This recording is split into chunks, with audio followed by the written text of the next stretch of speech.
വചനാമൃതം തയ്യാറാക്കി അവതരിപ്പിക്കുന്നത് ഹേമപാലൻ പി. അതിശ്രേഷ്ഠനായ ഒരു സന്യാസിവര്യന് മുന്നിൽ ഭക്ത്യാദരപൂർവം ഒരു ശിഷ്യൻ കൈകൂപ്പി നിന്ന് അത്ഭുതത്തോടെ പറയുന്നു, അങ്ങ് എന്തൊരു മഹാനാണ്. സന്യാസി ഒരു മറുപടിയും പറയാതെ അതിവിനയത്തോടെ തൻ്റെ പിറകിലുള്ള ഒന്നിനെ ശിഷ്യനെ കാണിക്കാനായി തല ചരിച്ചുമാറ്റി പിന്നിലേക്ക് ചൂണ്ടിക്കാണിക്കുന്നു. പിറകിൽ ഏകാന്ത ശാന്തഗംഭീരമായി നിൽക്കുന്ന ഹിമവൽ പർവ്വതം. പർവ്വതരാജാവായ ഹിമവാന്റെ ഔന്നത്യം മാത്രമല്ല, അത് സാക്ഷ്യപ്പെടുത്തുന്ന ഘനീഭവിച്ച മൗനമാണ് അതിനെ മഹത്തരമാക്കുന്നത്. Speech is silver, silence is gold എന്ന് പറയാറുണ്ട്. വാക്കിനേക്കാൾ ശ്രേഷ്ഠമാണ് മൗനം. മൗനത്തിൻ്റെ വൽമീകത്തിൽ നിന്നാണ് വാക്ക് രൂപപ്പെടുന്നത്. ആദിയിൽ വചനമുണ്ടായി എന്ന് പറയുമ്പോൾ ആ വചനത്തിൻ്റെ പിറവിക്ക് പിന്നിൽ ഒരു ശുദ്ധ ശൂന്യത ഉണ്ടായിരുന്നു എന്ന് വേണം അനുമാനിക്കാൻ. വാക്ക് ശബ്ദത്തിൻ്റെ ശരീരമാകുന്നു. മൗനത്തിൻ്റെ മുട്ടത്തോട് ഉടച്ചുകൊണ്ടാണ് വാക്കുകൾ വിരിഞ്ഞു വരുന്നത്. ഈ വാക്കുകൾ കൊണ്ട് വേണം മൗനത്തെക്കുറിച്ച് പോലും വാചാലമാകുവാൻ. കോഴിക്കുഞ്ഞിനെ മുട്ടത്തോടിനുള്ളിലേക്ക് തിരികെ കയറ്റാനുള്ള വിഫലമായ ശ്രമം. മൗനത്തിനുള്ളിൽ മനനം ഒളിഞ്ഞുകിടപ്പുണ്ട്. ഈ മനനത്തിൻ്റെ അകമ്പടിയില്ലാതെ വരുന്ന വാക്കുകൾ അകംപൊള്ളയായ തകരപാത്രങ്ങൾ പോലെയാണ്. ഒച്ചയുണ്ടാക്കുന്നു എന്നല്ലാതെ അതിൽ നിന്ന് നാം ഒന്നും നേടുന്നില്ല. പ്രപഞ്ച സൃഷ്ടിക്ക് മുന്നേയുള്ള ഒരു ശുദ്ധ ശൂന്യതയെക്കുറിച്ച് പറഞ്ഞുവല്ലോ. ഇതാണ് പ്രപഞ്ച മൗനം. ഈ മൗനത്തെ ഒരു വ്യക്തിയുടെ ആന്തരികമായ മൗനവുമായി ചേർത്ത് വയ്ക്കുമ്പോഴാണ് ധ്യാനം സംഭവിക്കുന്നത്. നിങ്ങൾ കൈകൾ കൂപ്പി നിന്ന് കണ്ണടച്ച് പ്രാർത്ഥിക്കുമ്പോൾ എന്തോ ഒന്ന് ആവശ്യപ്പെടുന്നുണ്ട്. ആവശ്യങ്ങൾ ആന്തരികമായ അസ്വസ്ഥതകളാണ്. അത് നിങ്ങളുടെ ഉള്ളിനെ ശബ്ദമുഖരിതമാക്കുന്നു. അതിൽ യഥാർത്ഥമായ മൗനം ഒട്ടുമില്ല. നിങ്ങൾ മിണ്ടാതിരിക്കുന്നു എന്നതുകൊണ്ട് മാത്രം മൗനം സംഭവിക്കുന്നില്ല.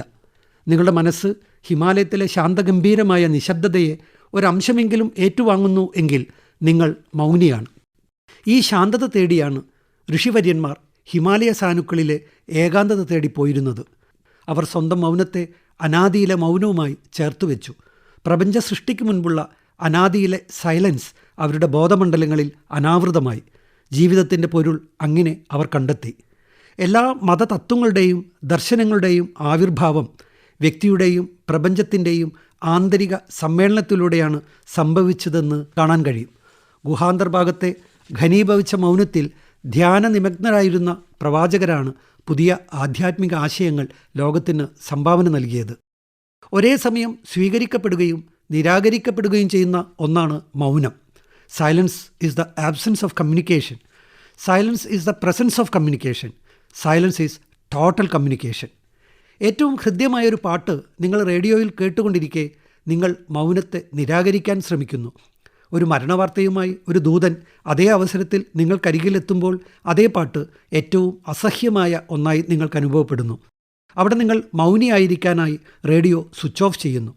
ഒരുവൻ്റെ മാനസികാവസ്ഥ, മൂഡ് ആണ് സൈലൻസ് വേണമോ വേണ്ടയോ എന്ന് തീരുമാനിക്കുന്നത്.